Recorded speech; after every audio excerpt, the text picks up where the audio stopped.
one thing that musicians, artists, performers in general don't understand is how to brand themselves. Branding is something that's essential, but everybody has a brand and no one knows what it is, and no one knows how to discover and develop it. And that's not their fault, because that information isn't readily available.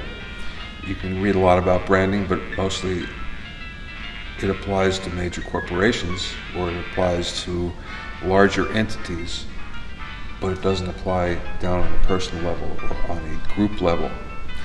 And that's one of the things that I'm trying to get out today, how a musician, an entity, group, a band can brand themselves, and brand themselves in a way that their audience could relate to better.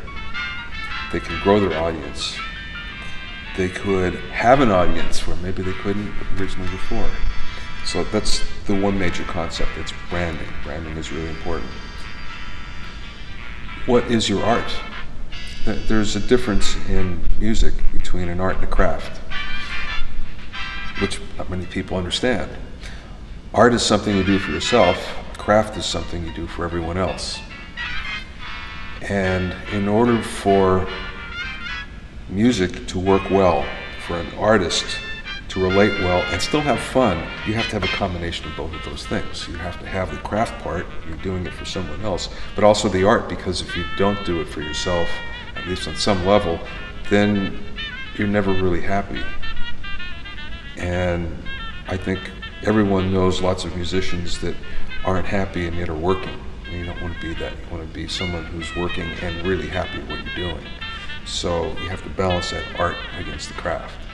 And that's essentially what branding is. Branding is figuring out what your art is, looking inside, figuring what that is, then expanding it outward. And there's more to it than that. Obviously, you can go through a big checklist on how to do it, but some of the very easy things that everyone can do is figure out a color that they like, for instance. What's a color that you relate to?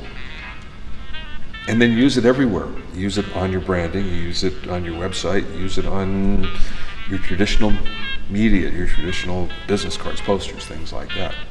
But you have to be consistent with it. Same thing with the font. Just figure out a font that you like and use it everywhere. Just these two simple things can really start the ball rolling on your branding. Pictures, good pictures, of course, or a graphic.